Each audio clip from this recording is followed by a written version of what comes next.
della libreria Ricostruire senza sosta, speranza e buonasera, diciamo. Buonasera, diciamolo. Allora, cara Mary, siamo al terzo capitolo, alla terza puntata di Archivio Storico di una famiglia di librai milanesi. La loro storia. La nostra storia. La nostra storia. La storia della libreria. La nostra storia. La storia la nostra. Di tutti noi. Senti, allora siamo arrivati alla terza puntata di questo incontro che parla un po' della storia della libreria, della Fratelli Bock Editori. Ho qui finalmente la terza e definitiva stesura del Menabò, che c'è anche l'inglese, vedi? C'è italiano e inglese. E senti, ho scoperto una cosa molto interessante ed è l'argomento di oggi. Poi molliamo tutto lì. Cioè, ho scoperto che praticamente la Cristina Muccioli citava all'interno del suo testo un libro di Freud, Psicopatologia nella vita quotidiana. Che pensavamo fosse edito da Bocca, ma in realtà non è così. La prima edizione non è Bocca, però facendo delle indagini per non cambiare troppo il testo italiano, che poi sarebbe dovuto essere stato cambiato anche in inglese, infatti ce l'abbiamo fatto, l'abbiamo cambiato anche in inglese. Ho scoperto una cosa importantissima: nel 1899 la Bocca stampò a mano di Sante De Santis un libro sui sogni, che adesso sì, tesoro, sui sogni nel 1899 e praticamente adesso trovo il testo della Cristina Muccioli, perché qui ho tutto il Menabò e il Mena e Bo, e c'è anche la nota al lettore. Poi oggi ho fatto c'è anche il mio di articolo. Dove c'è anche il tuo di articolo, ecco. sì. Allora, no, dove parla di te, non è che ci sia il tuo articolo, parla di te e ovviamente quando io cerco qualcosa, visto che non l'avevo evidenziato prima, adesso qui è cambiato un po' tutto. Allora tu devi sapere che non lo so, no, io lo so, ma non vorrei sbagliare i nomi, e allora lo leggo. Ecco perché, ecco, appunto, la Bocca fu la prima a pubblicare nel 1899 Sante De Santis, i sogni, studi clinici e psicologici di un alienista, che sarà citato niente po' di meno che da Sigmund Freud nella prima edizione dell'interpretazione dei sogni. Quindi cita una pubblicazione Bocca e cita un autore Bocca, e non viene citato solo da Freud, ma viene citato da Theodore Armand Ribot e da Carl Gustav Jung. Quindi la Bocca con un libro del 1899 praticamente viene presa dalle tre menti più illustri a livello europeo, perché andiamo in Francia, andiamo in Svizzera, andiamo nella Repubblica Ceca, città natale di ognuno di questi grandi pensatori, e abbiamo influenzato il pensiero dell'uomo contemporaneo. Ci mancava questo, ci mancava, adesso abbiamo tutto. Manca ancora qualcosa? Insomma, abbiamo delle scoperte pazzesche. Allora, non vedo l'ora che questo libro possa uscire finalmente in forma definitiva a libro, in modo tale che tutti coloro che poi ne hanno sentito parlare vengano in libreria ad acquistarlo. Ma certo. Però devo dire, sono molto emozionato. Dobbiamo chiamare anche il Papa Francesco, venga qui. Papa Francesco. Oggi ho scritto a qualcuno di molto vicino.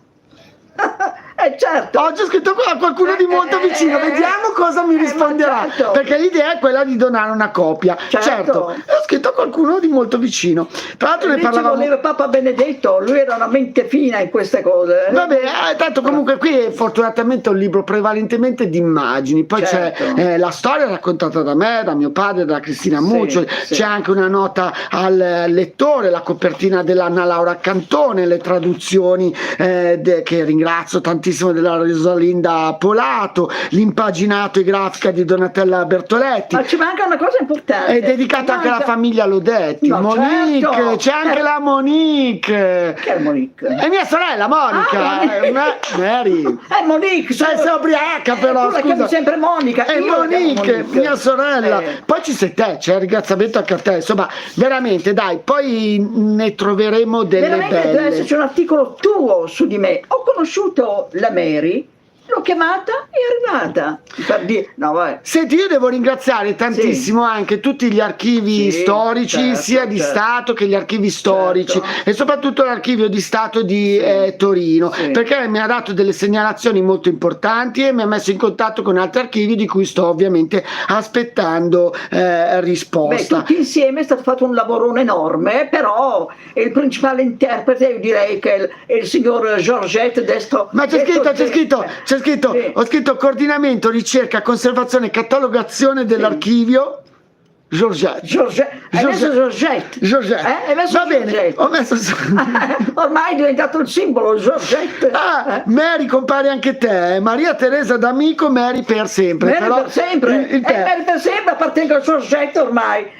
Anna Laura Cantone e ti devi mettere da fianco. Vabbè, un ringraziamento veramente a tutti coloro che hanno reso possibile questa pubblicazione e ovviamente a mia madre che ha avuto una pazienza, perché devi sapere che ieri sono riuscito a trovare la seconda edizione italiana del Lombroso, perché la prima edizione è L'uomo delinquente e Epli, ma la seconda edizione italiana, che in giro va dai 1.200 ai 3.000 euro, 1878, ragazzi, l'ho comprata ed è nell'archivio storico della libreria. Dovrebbe arrivare in questi giorni e l'ho pagata giusto, l'ho pagata bene, nel senso molto meno di quello che vale in giro, però l'ho trovata. Quindi di Lombroso abbiamo anche la prima edizione di Bocca. Ma senti, veramente qui bisogna fare una festa enorme, perché veramente è una cosa grandiosa questa, sai? Esatto. Perché partendo da lontano 1775, che tuttavia non è più ma Mary, dai, l'ultimissima cosa che oggi abbiamo fatto. Ma la data non è più quella, la data. Allora Mary, in 2 volumi, adesso ti faccio vedere cos'è arrivato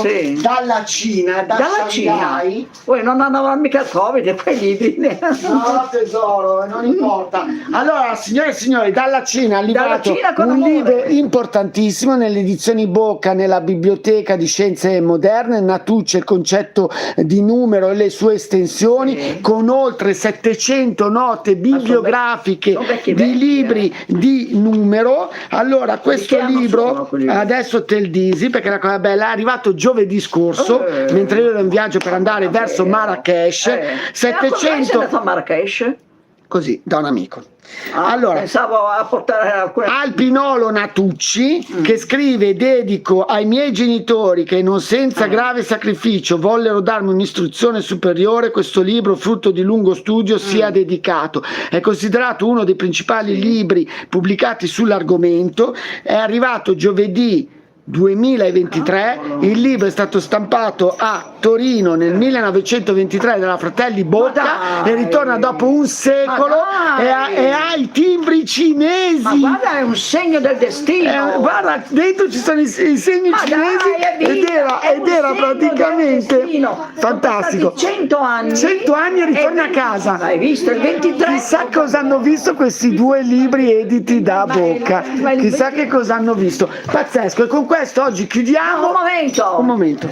Jingle. Allora, visto che di moda sono i cinghiali a Roma, io canto La zebra pua. È una zebra pua.